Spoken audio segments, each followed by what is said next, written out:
ఇప్పుడు తీసేశారు. 15 సంవత్సరాలు మేము ఉండడం అంటున్నా ఉన్నాం ఇవన్నీ అంటున్నారు. అది చెప్పండి ఎందుకు? వై? రాష్ట్రం తరపున, రాష్ట్ర బీసీల తరపున మాకున్న సందేహాన్ని ఎందుకు లేదని మాత్రం అడుగుతున్నా. దీనికి సమాధానం చెప్పాల్సిన అవసరం ఉంది. మా రవీణ చెప్పినట్టు నేను ఎప్పుడైనా చర్చకు సిద్ధమే. 95, 2026 మీరు 17 years సీఎం, మా బాస్ జగన్మోహన్ రెడ్డి గారు 5 years CM. Any time place నువ్వు చెప్పినా, లొకేషన్ నువ్వు చెప్పినా, ఎవరు ఎక్కడ చెప్పినా ఎనీ టైం. మళ్ళీ ఈ బీరు ప్రతాప్ రెడ్డి మీ పార్టీయే కాదా? Yes, no. ఎందుకు ఎన్ని అవసరం లే. కేసేసింది అతను, మీ పార్టీ కాదా? అయిపోయింది కదా. ఈసారి కూడా వెయిట్ చేద్దామా? వెయిట్ చేస్తే టైం పోతుంది, డిమాండ్ తగ్గదు. అంటే రేట్ ఆగదు, డిమాండ్ తగ్గదు. నమ్మకమైన క్రెడాయి బిల్డర్లతో CREDAI Hyderabad property show August 28, 29, 30 HITEX లో.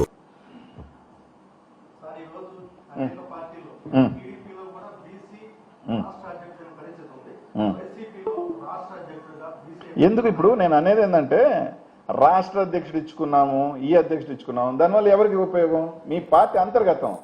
కానీ రాజ్యాంగబద్ధమైన పదవుల్లో మాత్రం పక్కన పెట్టేది ఎందుకు? అదే జగన్మోహన్ రెడ్డి గారు రాజ్యాంగ పదవి, మాదే నేషనల్ పార్టీ కదా. ఆయన ఒక ఆయన నేషనల్ పార్టీ జిల్లా కాబట్టి ఆయన నేషనల్ అంతా విస్తరించుకున్నాడు. మాది ఓన్లీ స్టేట్ పార్టీ కదా. ఆయన ఒక ఆయన నేషనల్ పార్టీ అని పెట్టుకున్నారు కాబట్టి మీకు ఎట్లా పెట్టుకోవాలి కాబట్టి తూతు మంత్రంగా ఒక ఆయన పెట్టుకున్నారు. దానికి మేము కాదనట్లా, మీ అంతర్గతం. మీరు అంటున్నారు అధికారాలు ఏమీ లేదని. రాష్ట్ర అధ్యక్షుడు చెప్పేస్తే 175లో 50 మంది ఎమ్మెల్యేలు ఇచ్చేస్తారు తెలుగుదేశం పార్టీ. నిజమేనా? ఇది విన్నామా? ఆ జిల్లా, ఆ బీసీలో అధ్యక్షులు ఉన్న వాళ్ళు నెల్లూరు జిల్లాలో ఒక బీసీ టికెట్ ఇవ్వాలి ఎమ్మెల్యేగా. నెల్లూరు జిల్లా కనీసం ఒక జిల్లాకు ఒక బీసీ టికెట్ ఇవ్వాలి కదా. ఈ జిల్లాలో కనీసం ఒక బీసీ టికెట్ ఇచ్చాడా? అదే నెల్లూరు జిల్లాలో ఎందుకు ఇవ్వలేదు? గత 25 సంవత్సరాల నుంచిగా ఎవరో అక్కడ తెలుగుదేశంలో 2014 నుంచి జగన్మోహన్ రెడ్డి గారు ఈ జిల్లాలో ఇస్తున్నారుగా. మీరు ఎందుకు ఇవ్వలా? అంటే బీసీగా ఉండి ఇవ్వలేదనే ఎందుకబ్బా చెప్తారు? అవన్నీ ఒక స్టేట్కి సంబంధించి ఒక హోదా కలిగిన పద్ధతి, అది ఎందుకు ఇవ్వలేదని అడుగుతా ఉన్నాం.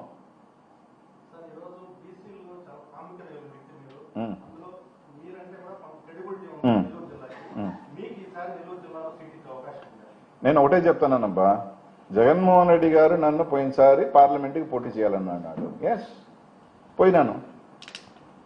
నర్సరావుపేట పోయి పోటీ చేయమన్నాడు, చేశాను. ఈసారి జగన్మోహన్ రెడ్డి గారు ఎక్కడ పోటీ చేయమన్నా చేస్తా. ఎందుకంటే నేను జగన్మోహన్ రెడ్డి గారికి లాయల్. ఖచ్చితంగా పోటీ చేస్తా ఎక్కడో దగ్గర. ఇప్పుడు జగన్మోహన్ రెడ్డి గారు ఇస్తారా లేదా అని పక్కన పెడితే, నేను జగన్మోహన్ రెడ్డి గారు ఇక్కడ పోటీ చేయమని చేస్తా. లేదు అంటే నాకేం, ఎందుకంటే నేను గర్వంగా కూడా చెప్తాను, ఎప్పుడూ చెప్తాను, మళ్ళీ కూడా చెప్తున్నా. నేను 2 సార్లు ఎమ్మెల్యే ఇదే నెల్లూరు జిల్లాలో. ఎప్పుడు ఒక మంత్రిగాలో నేను మంత్రి అయ్యా. ఈ జిల్లాలో రేపు నేను ఎమ్మెల్యే అవ్వచ్చు, కాకపోవచ్చు, ఇంకా నా రాజకీయ ప్రస్థానం కూడా ఉండకపోవచ్చు కూడా. అనుకున్నప్పటికీ కూడా ఈ జిల్లాలో నాకు ఒక పేజ్ ఉంది, నాకు ఒక చరిత్ర ఉంది. అది ఇచ్చింది జగన్మోహన్ రెడ్డి గారు.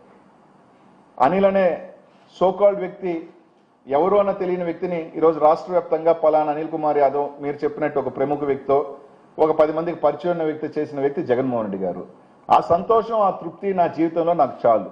ఆయన ఇవ్వకపోయినా నేనేం బాధపడేది లేదు, ఇచ్చినా హ్యాపీగా పోటీ చేసేది. కాబట్టి ఈ జిల్లాలో నాకు ఒక పేజు, నాకు ఒక హిస్టరీ ఇచ్చేసిన వ్యక్తి. ఇంతకన్నా మళ్ళీ ఇంక ఎంపీఓ మళ్ళీ ఎమ్మెల్యే అయినా రాకపోయినా నాకేం బాధ లేదు. అర్థమైందా? ఆ స్థాయి నాకు గౌరవించాడు. నాకు కాకపోతే ఇంకొకరికి ఇచ్చినా సంతోషమే. ఇప్పుడు నన్ను జగన్మోహన్ రెడ్డి గారి నుంచి నన్ను నర్సరావుపేటకు పంపించాడు. కానీ ఈ జిల్లాలో ఒక బీసీకి ఇచ్చాడు, ఒక మైనారిటీకి ఇచ్చాడు. ఆ పార్లమెంట్లో 2 ఇచ్చారనే కదా మేము ఒక ఎంపీ అభ్యర్థిని, సరే ఎంత పెద్ద వ్యక్తి, దేంట్లో పెద్ద మీ అందరికీ తెలుసు, ఆ వ్యక్తిని మేము కోల్పోయాం. ఇదే తెలుగుదేశం పార్టీ చేయగలుగుతానని అడుగుతా ఉన్నా. లటక్కన లాక్కునే 2 సీట్లు ఇచ్చారు మీరు. అప్పుడు దాకా ఉన్న ఒక వ్యక్తిని తీసేసి కూడా అంత నష్టమైనా ఈరోజు జగన్మోహన్ రెడ్డి భరించారు కదా. జగన్మోహన్ రెడ్డికి ఇవ్వాల్సిన అవసరం లేదు కదా. ఒక వ్యక్తి నేను పార్టీలోంచి వెళ్ళిపోతాను, వాళ్ళకి టికెట్ ఇంకొకరికి ఇచ్చినా కూడా జగన్మోహన్ రెడ్డి గారు ఏమనేవాళ్ళు కాదు కదా. అయినప్పటికీ ఒక పేద మైనారిటీకి ఇచ్చాడు కదా జగన్మోహన్ రెడ్డి గారు. ఓటమి గెలుపు తర్వాత సంగతి అబ్బా. గెలుస్తాం, ఓడిపోతాం. రాజకీయాలలో ఒక చక్రం. అందరం ఒక 5 సంవత్సరాలు వాళ్ళు ఉంటారు, 5 సంవత్సరాలు మేము ఉంటాం, మళ్ళీ 5 సంవత్సరాలు వస్తాం. అది పక్కన పెట్టు. కానీ ఒక అవకాశం కల్పించడం అనేది చాలా గొప్ప విషయం. ఓడిపోతాడని తెలిసినప్పటికీ, అందరు చెప్తున్నప్పటికీ ఒకరికి అవకాశాలు కల్పించాడు చూడు, అది జగన్మోహన్ రెడ్డి గారి గొప్పతనం అని చెప్తా ఉన్నా. ఇంకేమైనా ఉందబ్బా? అది మా రవీణకి పాపం. మీ పార్టీలో నష్టపోయిన వాళ్ళు చాలా మంది ఉన్నారబ్బా, వాళ్ళని పాపం కొమ్ముగాయి అని చెప్తున్నా. కోట్లు ఖర్చు పెట్టుకొని బీసీలు నష్టపోయినారు. వాళ్ళకి ఏదైనా మంచి చేసేది ఉందా, లేకపోతే మళ్ళీ ఇంకేదైనా ఉంది? వాళ్ళ అంతర్గతం వాళ్ళు చూసుకోవాలా. ఈసారి జిల్లాలో ఏదైనా మళ్ళీ ఒక ఎమ్మెల్యే ఇచ్చేది ఉందా, ఒక ఎంపీ ఇచ్చేది ఉందా? అది కూడా లేదా. అది ఆయన వాళ్ళు చూసుకోవాలా, మమ్మల్ని ప్రశ్నించకుండా. అయినప్పటికీ వాళ్ళ అంతర్గత విషయం మేము మాట్లాడదలుచుకోవట్లేదు.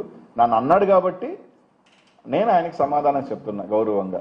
కానీ అన్న చెప్పినట్టు నేను మీ 17 years ముఖ్యమంత్రిలో మా 5 years జగన్మోహన్ రెడ్డి గారు ముఖ్యమంత్రిగా మీ పత్రికల ద్వారా నేను చెప్తున్నా, ఆయనే సవాల్ విసిరాడు, ఛాలెంజ్ విసిరింది ఆయనే.